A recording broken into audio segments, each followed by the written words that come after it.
We begin the hour with Donald Trump's priority crisis. Trump pushing the Supreme Court to green light a ballroom that's been paused.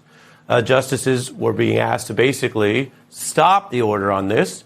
The move comes a week after a federal court ruled the construction project is illegal. And that is because Trump didn't get Congress to approve it. A Congress that, of course, he has a lot of sway over with Republicans. Meanwhile, records reviewed by the Post reveal the administration wants to spend another $900 million. Trump's request to the high court is part of that whole thing you've heard about, the misuse, many critics say, of a so-called shadow docket, where basically they lose in the normal courts where there's plenty of conservative and Republican appointed judges, but they go too far and lose, and then they try to sneak it into the shadow docket. We have prices rising. We have a war going much longer than Trump ever promised. We have Americans worried about spending. And we have the labor statistics finding inflation has basically wiped out any wage gains Americans were experiencing. So most politicians with power, and the president obviously has that, would want to use that power to deal with any of that. And yet, here is an estimate, just an estimate, but pretty striking from the New York Times' Maggie Haberman. Let's take this in full. I want people to see this headline. 70% of Trump's brain, she says, 70% of his brain is on monuments and vanity projects. That is an interesting account from a New York Times reporter who had that big author, has had a lot of scoops. She has no reason to inflate the number. She's a reporter telling you that's basically where his priorities are. And here's a snapshot of how that's looked. We're going to build the greatest ballroom anywhere in the world. There'll be nothing like it. It will have windows that are thicker than any ballroom I've ever built. This is the East Wing section. But the ballroom is, as you see, it's going up. It's ahead of schedule. We're building the most beautiful ballroom anywhere in the world right at the White House. Right at the White House. It's going to be completed very soon. I was in the Great Hall of China recently, 4 weeks ago when I was in China. They have a very large ballroom, beautiful ballroom. We don't have that. That's the priority set. I want to bring in our panel. We begin, of course, as mentioned, with the expert in whose hour we reside, MS Now's Michael Steele, also, of course, former RNC chair. Sawyer Hackett's a Democratic strategist with experience on the 2020 Castro campaign.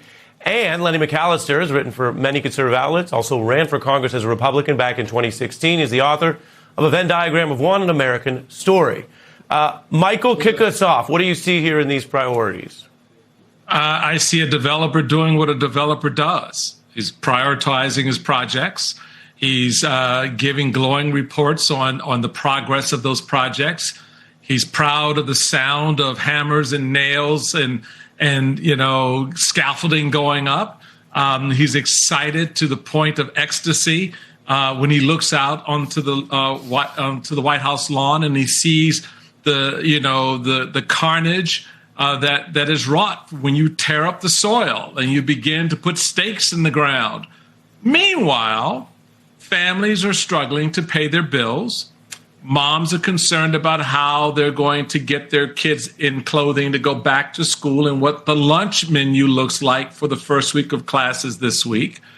Dads and others are out there trying to figure out, okay, how do we get these aspects of the family focused on the things we need to be focused on? Everybody is focused on the economy and their personal journey. Donald Trump is focused on what a developer is focused on. Republicans are, and you know this, you've heard it many, many times over many years, always used to brag and bray about, what we need is a businessman in the White House. What we need is a businessman. Well, folks, this is what it looks like when you put a businessman in the White House. He does his business. Because if his business isn't your business, right? Guess what? It's his business.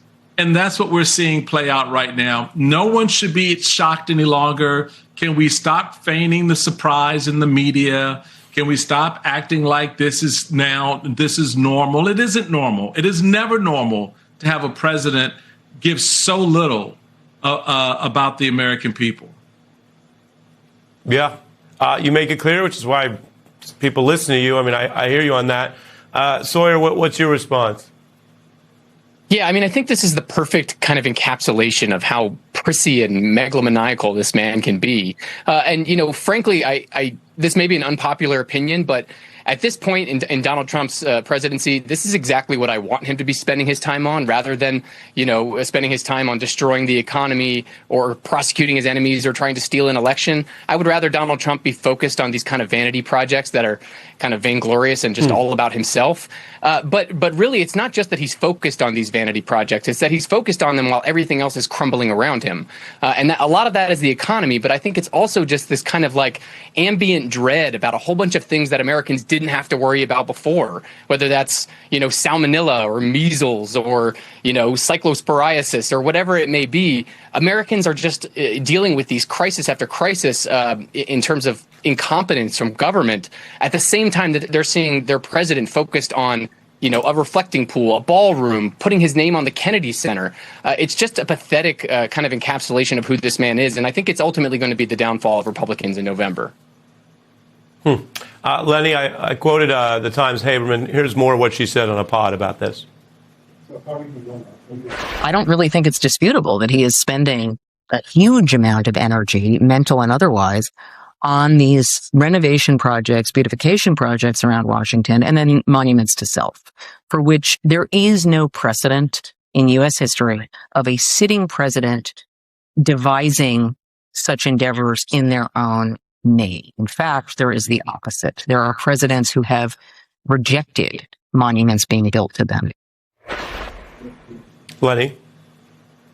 Well, it's bigger than even that. The bottom line is we have a president that's more focused on him having power than empowering the American people. And when you have a leader, whether it's a president, a governor, a mayor, that's more focused on consolidating power for the few and not empowering people overall, you get this type of focus on projects, on certain pieces of legislation, on certain legacy endeavors that are more about the individual or the movement than they are about the people they're supposed to represent.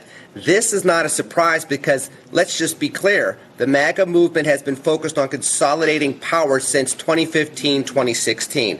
Moving forward, we're going to see the same exact thing for the next 2 years, and it's going to be incumbent upon voters in 2026 and 2028 to focus on leaders that are actually trying to re-empower the American people, regardless of what constituency they're serving, versus just trying to consolidate power for the few.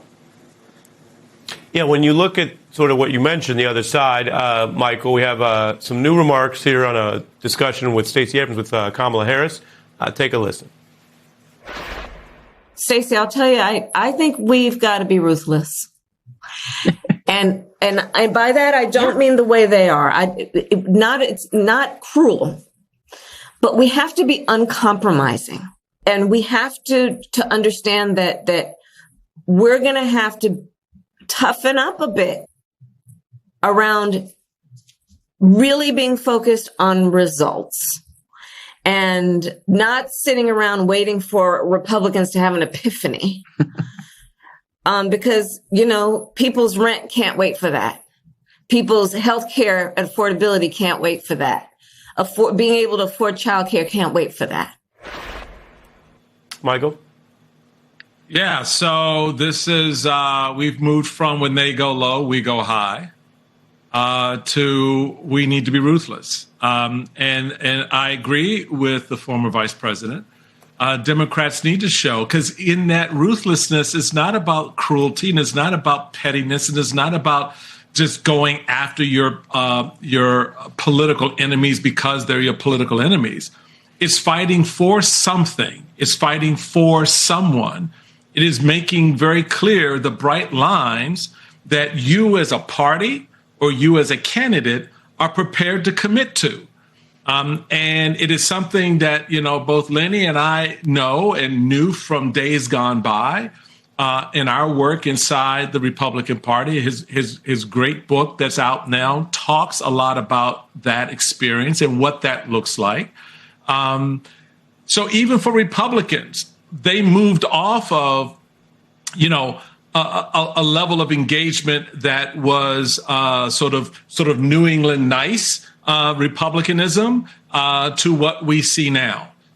Democrats find themselves in a very similar position going into this next part of our century, in which they will be and can be the dominant party for democracy until the other party gets its head out of its behind and understands that the way America survives is not through MAGA. It is not through Donald Trump. It is not through the iteration of some authoritarian dream. I had another thought on that one. I'll spare you. But the reality is where the country wants to go. And that's what the first, what Kamala Harris is talking about. Are the Democrats prepared to fight for where the country wants to go, where the country needs to go? Are they prepared to be, ruthless, with a good ruthlessness, if you will, to make sure that that happens? It's funny, Michael, and you're such a perfect person to talk about this with, because Trump has scrambled the normal divisions for all the reasons I think our informed viewers know. And so you have a constituency in this country that wants what we might call opposition to Trump.